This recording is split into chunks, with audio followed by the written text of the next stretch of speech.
Hello दोस्तों, आप सभी का स्वागत है आपके अपने चैनल इजी फंडा में। और आज हम प्रकाश की कड़ी को आगे बढ़ाएंगे। प्रकाश की कड़ी में अभी तक हम लोगों ने प्रकाश के गुण के बारे में देखा है। प्रकाश के गुणों में हमने परावर्तन देख लिया है और परावर्तन के तहत हमने समतल दर्पण पर चित्र निर्माण को पूरी तरह से समझ लिया था।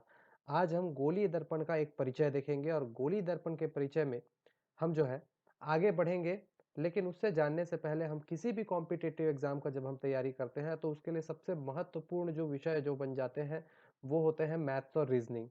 और मैथ्स और रीजनिंग के लिए आप जो है आशीष वर्मा मैथ्स क्लासेस से संपर्क कर सकते हैं। आशीष सर पिछले 10 सालों से अलग अलग कोचिंग संस्थानों में पढ़ाने के अनुभवी हैं और किसी भी एग्जाम के क्वेश्चन को वो पूरी तरह से टैली करने के बाद अलग अलग किताबों से सार निकाल करके आपको प्रैक्टिस सेट से अपना तैयारी करवाते हैं, जिससे आपकी किसी भी एग्जाम की कंप्लीट तैयारी लगभग हो जाती है। और इनके पढ़ाने का तरीका भी इतना डिटेल में है कि आपको किसी भी प्रकार के शॉर्टकट ट्रिक्स की आवश्यकता होती ही नहीं है। तो आप जरूर इनसे संपर्क कीजिए। इनके टेलीग्राम चैनल का लिंक मैंने डिस्क्रिप्शन बॉक्स पे दे दिया है, आप वहां से इनसे संपर्क कर लीजिएगा। और करंट अफेयर्स के लिए योजना चक्र समसामयिकी का जो आपका वार्षिकांक जो है वो मार्केट पे उपलब्ध है। आप जा करके इसे ले सकते हैं। योजना चक्र में हर किसी करंट अफेयर की घटनाओं की क्वेश्चन पेपर के साथ आपके मेंस के पेपर के लिए डिस्क्रिप्टिव राइटिंग टेक्निक भी यहाँ पर बहुत ही अच्छे से मिल जाता है। इसलिए ये कंप्लीट पैकेज है आपका योजना चक्र जो है किसी भी कॉम्पिटिटिव एग्जाम में आपके समसामयिकी के लिए, करंट अफेयर्स के लिए। तो आप मार्केट पे ये सारी चीज़ें ले सकते हैं। इनके डिस्क्रिप्शन जो है मैं आपको नीचे डिस्क्रिप्शन बॉक्स में दे दिया हूँ। तो चलिए आगे बढ़ते हैं और आज हम शुरू करते हैं गोलीय दर्पण। गोली दर्पण को शुरू करने से पहले हम देख लेते हैं कि हमने दर्पण के प्रकारों के बारे में देखा था। तो हमने एक ऐसा दर्पण देखा था जिसकी जो परावर्तक सतह है वो समतल होती है, तो हम उसे कहते हैं समतल दर्पण। इसी प्रकार से ऐसा दर्पण जिसका जो आपका परावर्तक सतह जो होता है वो आपका गोलीय होता है, उसको हम बोल देते हैं गोलीय दर्पण। ठीक।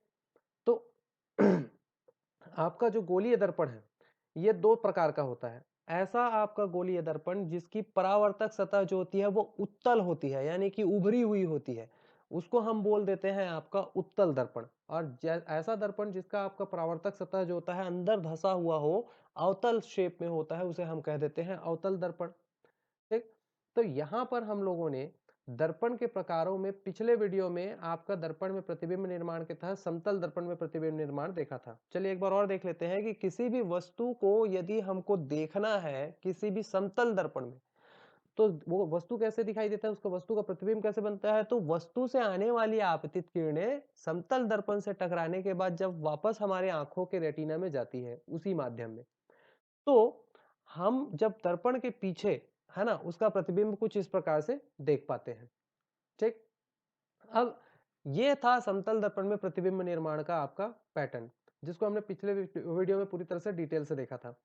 लेकिन अब बात उठती है गोली दर्पण, यानी कि उत्तल और अवतल दर्पण में प्रतिबिंब का निर्माण कैसे होता है। तो हम सबसे पहले एक प्रश्न का उत्तर खोजते हैं कि किसी भी दर्पण में प्रतिबिंब निर्माण के लिए न्यूनतम आपतित किरणों की संख्या कितनी चाहिए। मतलब हमको कितने न्यूनतम आपतित इंसिडेंट जो रे होती है वो कितने चाहिए, वस्तु से कितने आपके आपतित किरण होने चाहिए। देखिए, आपतित किरण तो अनंत जितने भी ले आओ आप वस्तु का प्रतिबिंब बनाने के लिए चलेगा, लेकिन न्यूनतम कितना चाहिए एक स्पष्ट प्रतिबिंब बनाने के लिए कॉपी में, है ना, कॉपी में। तो इसका उत्तर रहेगा 2। यदि आप लोगों ने अभी थोड़ी देर पहले समतल दर्पण में प्रतिबिंब निर्माण का चित्र देखा होगा तो आप लोगों को ध्यान से देखिए, यहाँ पर आपतित किरणों की संख्या देखिए रेड में कितनी आ रही है, 2। तो आपका जो समतल दर्पण में या किसी भी दर्पण में प्रतिबिंब निर्माण के लिए न्यूनतम आपतित किरणों की संख्या कितनी चाहिए, 2 चाहिए। चलिए आगे बढ़ते हैं और शुरू करते हैं समतल दर्पण में विभिन्न बिंदुओं के बारे में कि कौन कौन से बिंदु है जिस पर हम आधार बनाकर अब दर्पण में, गोलीय दर्पण में जो है हम प्रतिबिंब का निर्माण करेंगे। तो देखिए, गोलीय दर्पण के निर्माण के लिए सबसे पहले हम लेते हैं खोखले कांच का गोला। एक ऐसा गोला लेंगे जो अंदर से पूरी तरह से क्या हो, खोखला, और इसको हम कर देते हैं 2 टुकड़े। अब देखिए ये 2 टुकड़ों के 2 बराबर बराबर भाग है, तो हम एक भाग ले लेते हैं और इस भाग के, है ना, अंदर की ओर, भीतर की ओर, यानी कि इसके अवतल सतह पर सिल्वर, लेड या टिन मरकरी का कोटिंग कर देते हैं, लेपन कर देते हैं।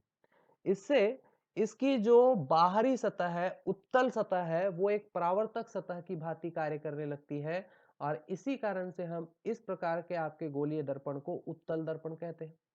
और यहीं पर उसी है ना खोखले कांच के गोले के आधे हिस्से के बाहरी हिस्से में यानी कि उत्तल सतह को अगर हम लोग सिल्वर लेड या टिन मरकरी से अगर कोटिंग कर दें तो इसकी अवतल सतह जो होती है वो आपका परावर्तक सतह की भांति कार्य करती है।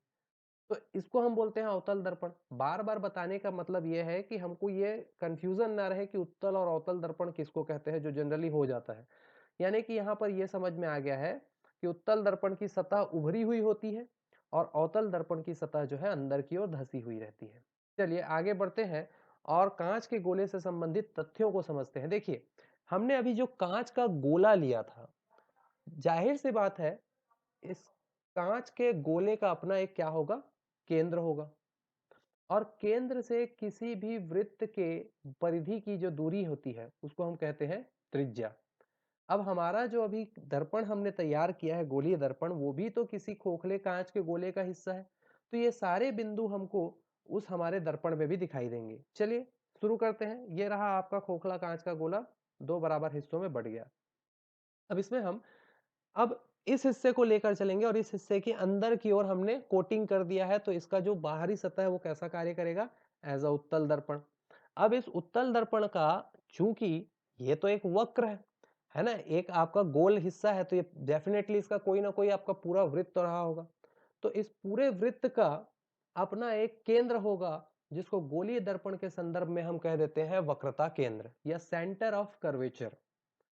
और इस वक्रता केंद्र को दर्पण की परिधि से जोड़ने वाली रेखा कहलाएगी आपकी वक्रता त्रिज्या। गणितीय रूप से यह सिद्ध किया जा चुका है कि वक्रता त्रिज्या का आधा जो होता है वो कहलाता है फोकस। और इसी प्रकार के है ना प्रकार के मतलब दर्पण के किसी भी परिधि पर कहीं पे भी कोई एक बिंदु बना लेते हैं जिसको हम कह देते हैं ध्रुव। इस प्रकार से आपका उत्तल दर्पण बनकर तैयार है और उत्तल दर्पण से संबंधित तीन बिंदु ध्रुव, फोकस और वक्रता केंद्र ये आपके संपर्क में आ गए हैं। इनके बारे में आपको जानकारी हो गई है और एक वक्रता त्रिज्या। इसी प्रकार से हम आपके खोखले कांच के गोले के आधे हिस्से की बात करें जिसके हम पीछे की ओर इस तरफ हम कर देते हैं सिल्वर लेड टिन का अगर कोटिंग कर देते हैं तो इसका सामने वाला सरफेस अवतल दर्पण के जैसे कार्य करने लगेगा। क्योंकि ये भी एक कंप्लीट गोले का हिस्सा है इसलिए इसमें इसका भी अपना एक क्या होगा, वक्रता केंद्र होगा, है ना। वक्रता केंद्र और परिधि, दर्पण की परिधि को जोड़ने वाली आपकी रेखा हो जाएगी वक्रता त्रिज्या। आधी दूरी त्रिज्या की हो जाएगी फोकस और एक हो जाएगा आपके दर्पण की परिधि में ध्रुव। इस प्रकार से उत्तल और अवतल दर्पण में ये सभी के सभी बिंदु लगभग लगभग समान होते हैं। लेकिन अंतर क्या होता है, अंतर क्या होता है, अंतर ये होता है कि उत्तल दर्पण के संदर्भ में इसकी वक्रता त्रिज्या, है ना, वक्रता केंद्र और फोकस ये सभी दर्पण के पीछे होते हैं, है ना।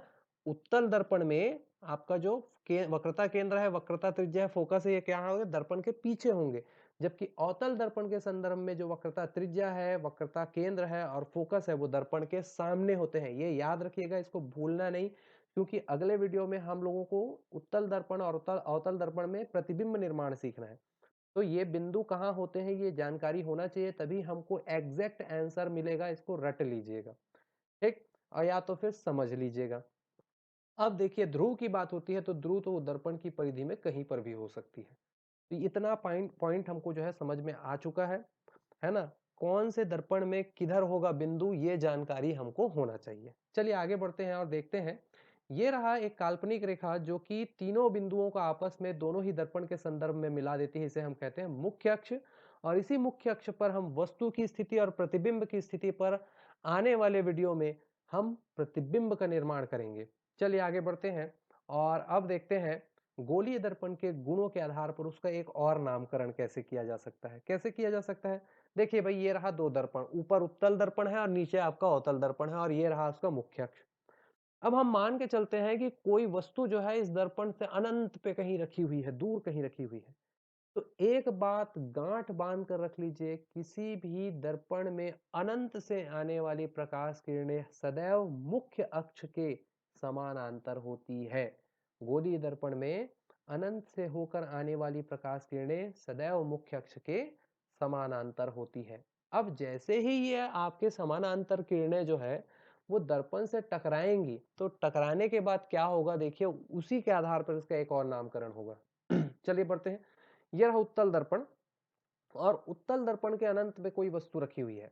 अब वहां से आने वाली आपतित किरणें जैसे ही दर्पण से टकराएंगी, दर्पण उसको इस प्रकार से परावर्तित कर देगा। अब भाई बात तो अलग हो गई, यानी क्या हुआ कि समानांतर आने वाली जो रेखाएं हैं उसको क्या कर दिया, इसने फैला दिया दो अलग अलग डायरेक्शन में। अब हम लोग क्या होता है, परावर्तित किरणों को जब देखते हैं तो ऐसा लगता है कि जो परावर्तित किरण है वो कहां से आ रही है, दर्पण के फोकस से होकर आ रही है। कहां से होकर आ रही है, फोकस से होकर आती हुई प्रतीत होती है। आती हुई प्रतीत होती है, फोकस से आती नहीं है, फोकस से आती हुई आभास होती है, प्रतीत होती है।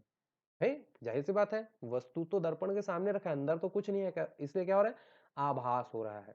ठीक, अब चलिए आगे बढ़ते हैं।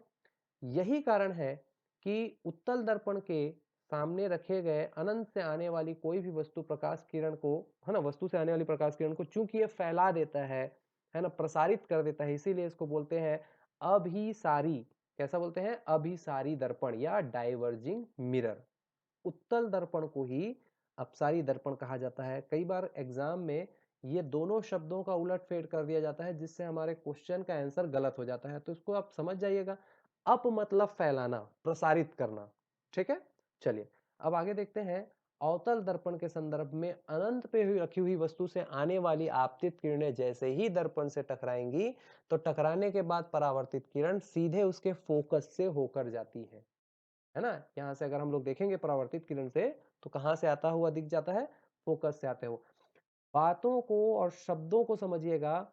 हमने उत्तल दर्पण के संदर्भ में कहा था कि फोकस से आती हुई प्रतीत होती है, आभास होता है, जबकि अवतल दर्पण के संदर्भ में क्या होता है, फोकस से ही आता है, यानी कि वास्तविकता में फोकस से आता हुआ दिखता है। तो ये आप फर्क समझिएगा। यही कारण है ना, कि भाई अनंत से आने वाली प्रकाश किरण को अवतल दर्पण चूंकि समेट देता है, एक जगह इकट्ठा कर देता है, इसीलिए इसको बोलते हैं, है ना, अभिसारी। अभिसारी या कन्वर्जिंग मिरर, है ना। आपका उत्तल दर्पण डाइवर्ज करता है और अवतल दर्पण कन्वर्ज कर देता है। ठीक है भाई, तो ये रहा आपका उत्तल और अवतल दर्पण का आपका दो नाम अलग से, जो उसके गुणों के आधार पर किया गया है। चलिए यहाँ पर आप देख रहे हैं कि समतल दर्पण के प्रतिबिंब में, उत्तल दर्पण के प्रतिबिंब निर्माण में, और आपका नीचे जो देख रहे हैं अवतल दर्पण के प्रतिबिंब निर्माण में, जो आपने आपतित किरण परावर्तित किरणों को देखा होगा, तो दर्पण के सामने जितने भी आपकी रेखाएं हमने बनाई है वो सब के सब सॉलिड लाइन है ना, सॉलिड लाइन है। जबकि दर्पण के पीछे जितने भी लाइन है वो सब कैसे हैं, आपके डॉटेड है। तो ऐसा क्यों किया गया है, तो जब भी हम लोग कॉपी में चित्र बनाते हैं तो एग्जामिनर समझ जाए कि कौन वास्तविक है और कौन आभासी। भाई दर्पण के पीछे हर चीज आभासी है, कोई चीज वहां पे विद्यमान है ही नहीं। जब झांक के देखेंगे तो कुछ मिलेगा क्या, बिल्कुल नहीं मिलेगा। तो यही कारण है कि जहां पर वास्तविकता है उसको हम लोग सॉलिड लाइन से दिखाएंगे, और जहां पर आभासीपन आपको दिखाई देगा, काल्पनिक चीज दिखाई देगा, वहां पर हम क्या करेंगे, डॉटेड लाइन दिखाएंगे।